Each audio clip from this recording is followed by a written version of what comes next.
የኢትዮጵያን ሰንደቅ ዓላማ በዓለም መድረክ የሚያውለበልቡት አትሌቶቻችን አንጸባራቂ ድል አስመዝግበዋል። በፈረንሳይ፣ በስዊዘርላንድ፣ በዴንማርክና በቻይና በተካሄዱ የተለያዩ የአትሌቲክስ ውድድሮች የኢትዮጵያን ሰንደቅ ዓላማ ከፍ ብሎ እንዲውለበለብ እንደገና ማድረግ ችሏል። በውድድሮቹ ላይ በተለይ የኬንያውያን አትሌቶች ብርቱ ፉክክር የገጠማቸው አትሌቶቻችን በመጨረሻም ድል በድል ሆነዋል። በአጠቃላይ 13 ሜዳሊያዎች ያስገኙት ጀግኖች አትሌቶቻችን አትሌቲክስ የኢትዮጵያውያን የወል ምልክትና የአይበገሪነት ማሳያ መሆኑንም እንደገና አስመስክረዋል። በዚህ የመረጃ ሰዓታችንም በሳምንቱ መጨረሻ በተለያዩ ሀገራት በተደረጉ የአትሌቲክስ ውድድሮች ከሀገራችን አትሌቶች እነማን ድል አገኙ፣ ለሀገራቸውስ የወርቅ ሜዳሊያ አስመጡ የሚለውንና ሀገራችን ኢትዮጵያም በአጠቃላይ ስንት ሜዳሊያ አገኘች የሚሉትንም ዝርዝር መረጃዎች ከዚህ ቀጥሎ የምትሰሙት ይሆናል። በዚህ የመረጃ ሰዓታችን ሌላው የሚዲያ ቤተሰቦች እነዚህንና ሌሎችም የተለያዩ ስፖርታዊ መረጃዎችን ይዘንላችኋል። ለቻናላችን አዲስ ከሆናችሁ ቻናላችንን ላይክ፣ ሼር እና ሰብስክራይብ በማድረግ ቤተሰብ እንድትሆኑ አክብሮታዊ ግብዣችን ነው። ወደ መጀመሪያ መረጃችን ስናልፍ በሳምንቱ መጨረሻ በተካሄዱ የአትሌቲክስ ውድድሮች በፈረንሳይ፣ በቻይና፣ በስዊዘርላንድ እና በዴንማርክ ማራቶን አትሌቶቻችን ድል ቀንቷቸዋል። አንጸባራቂ ድል በተገኘባቸው በእነዚህ ውድድሮች የኢትዮጵያ ሰንደቅ ዓላማ ዳግም ከፍ ብሎ ተውለብልቧል። በአጠቃላይ 13 ሜዳሊያዎች ለሀገራቸው ያስገኙት ጀግኖች አትሌቶቻችን ከኬንያውያን አትሌቶች ጋር ብርቱ ፉክክር በማድረግ የበላይነታቸውን እንደገና አስመስክረዋል።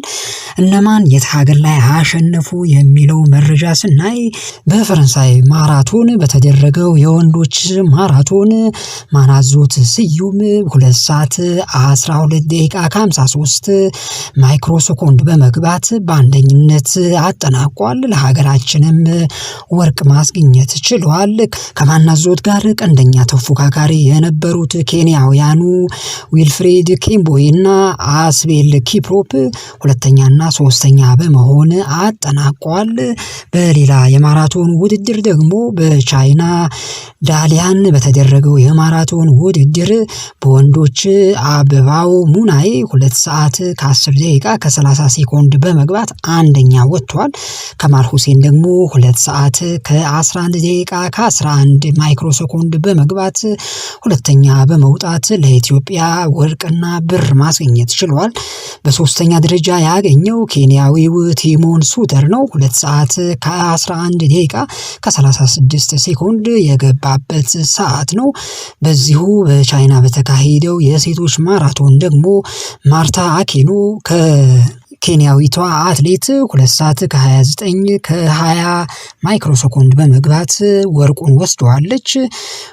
ሁለተኛና ሶስተኛ ደግሞ ኢትዮጵያውያኑ አግኝተዋል። ሳዳ ከድር 2 ሰዓት ከ29 ደቂቃ ከ23 ሴኮንድ ሁለተኛ አጠናቃለች። እንዲሁም ባራኪ ገብርኤላም ከኢትዮጵያ 2 ሰዓት ከ29 ከ51 የገባችበት ሰዓት ነው። በሌላ የማራቶን ውድድር ደግሞ ስዊዘርላንድ ጄኔቫ የተካሄደው ማራቶን ነው።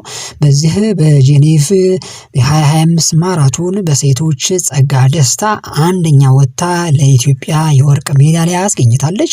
የገባችበት ሰዓት ደግሞ 2 ሰዓት ከ24 ደቂቃ ከ38 ሴኮንድ ነው።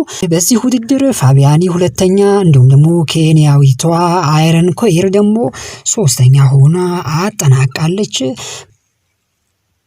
በሌላ ውድድር በኮፐንሃገን በተደረገው የማራቶን ውድድር አንደኛ ሆኖ ያጠናቀቀው ኤርትራዊው ብርሃኔ ተስፋዬ ነው። 2 ሰዓት ከ08 ደቂቃ ከ25 ሴኮንድ የገባበት ሰዓት ነው። እንዲሁም ደግሞ ሙታይ ከኬንያ፣ ኢትዮጵያዊው ይስማው አጥራፉ ደግሞ ሶስተኛ ሆኖ አጠናቋል።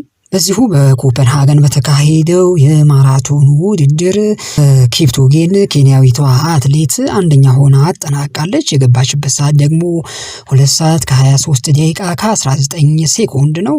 ሁለተኛና ሶስተኛ ሆነው ሜዳሊያ ያስገኙት ደግሞ ኢትዮጵያውያን ናቸው። በዚህ መሰረት ሶፊያ አሰፋ 2 ሰዓት ከ26 ደቂቃ ከ21 ሴኮንድ በመግባት ሁለተኛ ስታጠናቅቅ፣ አበበች አፈወርቅ ደግሞ ሶስተኛ ሆና አጠናቃለች። 2 ሰዓት ከ28 ደቂቃ ከ37 ሴኮንድ የገባችበት ሰዓት ነው። በሌላ በሳምንቱ መጨረሻ በተካሄደው ውድድር ደግሞ በጣሊያን በተደረገው የ3000 ወንዶች መሰናክል ውድድር ላይ አትሌት በሪሁ ሞገስ የወርቅ ሜዳሊያ ለሀገሩ አስገኝቷል።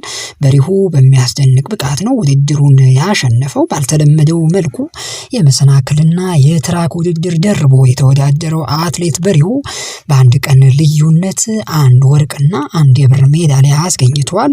ወርቁን ያስገኘው ቀዳሜ ከሰዓት በተካሄደው የ3000 የመሰናክል ውድድር ላይ ሲሆን ብሩን ደግሞ ትላንት እሁድ ከሰዓት ባደረገው የ5000 ሜትር የትራክ ውድድር ነው። እንግዲህ በአንድ ቀን ልዩነት 1 ወርቅና 1 የብር ሜዳሊያ ለሀገሩ አስገኝቷል። በሌላ መረጃ ደግሞ 54ኛው የኢትዮጵያ አትሌቲክስ ሻምፒዮና ተጠናቋል። ከባለፈው ማክሰኞ ሚያዝያ 28 እስከ ትናንት እሁድ ግንቦት 3 ቀን 2017 ዓ.ም የኢትዮጵያ አትሌቲክስ ፌዴሬሽን ባካሄደው 54ኛው የኢትዮጵያ አትሌቲክስ ሻምፒዮና በድምር ውጤት ኢትዮጵያ ንግድ ባንክ 279 ነጥብ በማግኘት አንደኛ ወጥቷል። መቻል ደግሞ 242 ነጥብ ሁለተኛ ሲያገኝ፣ እንዲሁም ሸገር ሲቲ በ143 ነጥብ ሶስተኛ ደረጃ በመያዝ ውድድሩ ትናንት ከሰዓት በይፋ ተጠናቋል። አዳዲስ ተስፋ የሚጣልባቸው አትሌቶችም በተለያዩ የውድድር ዘርፎች ያስመለከተን 54ኛው የኢትዮጵያ አትሌቲክስ ሻምፒዮና በዚያው ልክም ደግሞ ለአትሌቶቻችን እንቅፋት የሆኑና ውጤታማነታቸውን የሚገድቡ ክስተቶችም የተስተዋሉበት ውድድር ሆኖ ተጠናቋል። ሻምፒዮናው ላይ ከታዩ ክስተቶች መካከል እጅግ ተስፋ የሚጣልባቸው ወጣት አትሌቶች መታየታቸው ነው። በአጭርና ረዥም የትራክ ውድድሮች ላይ ብቻም ሳይሆን በአጭርና ከዚህ ቀደም ኢትዮጵያ በዓለም መድረክ ባልተወከለችባቸው የዝላይ ውድድሮችም ጭምር ተስፋ የሚጣልባቸው አትሌቶችም የታዩበት ሻምፒዮና ነበር። አዳዲስ ወጣት አትሌቶች በአትሌቲክስ ውድድር የሚሳተፉበት እድል ቢያገኙና እንዲሁም ደግሞ የሚመጥናቸው የስፖርት መስሪያ ስፍራዎች ቢኖሩ የኢትዮጵያን ሰንደቅ ዓላማን በዓለም አቀፍ መድረክ ከፍ አድርገው ማውለብለብ የሚያስችል አቅም እንዳላቸውም በውድድሩ ላይ አሳይቷል። በሌላ በኩል በዚህ ሻምፒዮና ላይ የታየው አንዱ ትልቁ ችግር ሻምፒዮናውን ደረጃውን ባልጠበቀ መካሄዱ ነው። የኢትዮጵያ ስም የሚያስጠሩና ሰንደቋንም ከፍ አድርገው የሚያውለበልቡ አትሌቶቻችን በሀገር ውስጥ ለውድድርም ሆነ ለልምምድ የሚሆን ደረጃውን የጠበቀ አለመኖሩ ከችግርም በላይ ነው። ለአትሌቶቻችን ውጤታማነትም እጅግ ወሳኝ የሆኑ መሰል የስፖርት ማዘውተሪያ ስፍራዎች ሳይመቻቹ ውጤት መጠበቅም አዳጋች መሆኑን ይኸው ሻምፒዮናው በግልጽ ያሳየ ነው። ሌላው በሻምፒዮናው ላይ የታየው ችግር በስፖርት አካዳሚ ውስጥ ይሄ ነው የሚባል ተመልካች አለመኖር እንደ ክፍተት የታየው ሌላው ችግር ነው። አትሌቶቻችን በዓለም አቀፍ መድረክ ኢትዮጵያን ሲወክሉ ብቻም ሳይሆን በመሰል ውድድሮችም ላይ ቢያንስ ውድድሮቹን በመመልከት ማበረታታት ያስፈልጋል። እዚህ ጋር ተመልካቹን መውቀስ ከባድ ቢሆንም የሀገሪቱ እንደ አሸን የፈሉ የቴሌቪዥንና የሬዲዮ ጣቢያዎች ለውድድሩ ይሄ ነው የሚባል ትኩረት አለመስጠታቸው የሚያስተዛዝብ ነው። የኢትዮጵያ ቴሌቪዥን መክፈቻውና መዝጊያውን በቀጥታ ስርጭት ሽፋን ለመስጠት መሞከሩ እንደ መልካም ጅምር የሚታይ ነው። የመገናኛ ብዙሃን ትኩረት መነፈጉና ውድድሩን የሚመጥን አለመኖሩ የአትሌቲክስ ሻምፒዮናው ላይ በግልጽ የታየው ክፍተት ነው። በቀጣይም ይህንን ክፍተት ለመሙላት ካልተሰራ አትሌቲክስ ላይ አመርቂ ውጤት መጠበቅ በጣም አዳጋች ነው።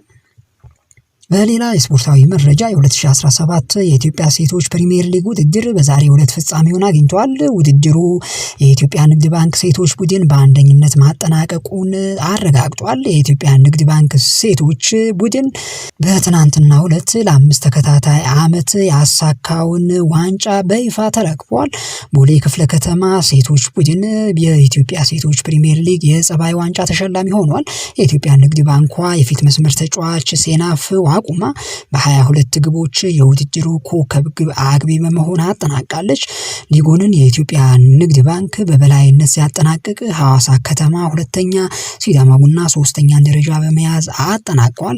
ከፕሪሚየር ሊግ እነማን ወረዱ የሚለው ደግሞ ሲታይ በዘንድሮ የውድድር ዓመት ሀምበርቾ ዱራሜና እንዲሁም ደግሞ ቂርቆስ ክፍለ ከተማ ወደ ከፍተኛ ሊጉ መውረዳቸው በይፋ ተረጋግጧል። በሌላ በኩል ደግሞ ሸገር ከተማ ሴቶች ቡድንና ይርጋ ጨፌ ወደ ኢትዮጵያ ሴቶች ፕሪሚየር ሊግ ማደጋቸው አረጋግጧል። በሌላ የውጭ መረጃ ደግሞ በስፔን ላሊጋ ሲጠበቅ የነበረው የኤል ክላሲኮ ጨዋታ በካታላኑ ክለብ ባርሴሎና የ4-3 አሸናፊነት ተጠናቋል። የባርሴሎናው የማሸነፊያ ጎሎች ራፊኒ 2 ጎል፣ ላሚን ያማልና ጋርሺያ ሲያስቆጥሩ ለሪያል ማድሪድ ክሊያን ምባፔ 3 ጎሎች ከመረብ አሳርፈው ሃትሪክ ሰርተዋል። ሪያል ማድሪድ በዘንድሮ የውድድር ዘመን ባደረጋቸው 4 የኤል ክላሲኮ ጨዋታዎች 16 ጎሎች ተቆጥረውበት ሁሉንም ማድሪድ ተሸንፏል። ክሊያን ምባፔም በሪያል ማድሪድ የመጀመሪያ ዓመት ብዙ ጎል የማስቆጠር ሪከርዱን በ39 ግቦች መስበርም ችሏል። ምባፔ 27ኛ የላሊጋ ጎሉን በማስቆጠር ኮከብ ግብ አግቢዎችም ደረጃ መምራት ጀምሯል። በባርሴሎና ማሸነፉን ተከትሎ መሪነቱን ወደ 7 በማስፋት የሻምፒዮንነት እድሉ በከፍተኛ ሁኔታ አሳድጓል። የሊጉ ደረጃው ምን ይመስላል የሚለውን ስናይ አንደኛ ባርሴሎና 82 ነጥብ ይዟል። ሁለተኛ ደረጃ የተቀመጠው ሪያል ማድሪድ ደግሞ 75 ነጥብ ይዟል። ውድ የዛሬ ሚዲያ ቤተሰቦች ለአሁኑ የያዝናቸው መረጃዎች እነዚህን ይመስሉ ነበረ። መልካም ጊዜ እንዲሆንላችሁ ተመኘን። ቻው ቻው።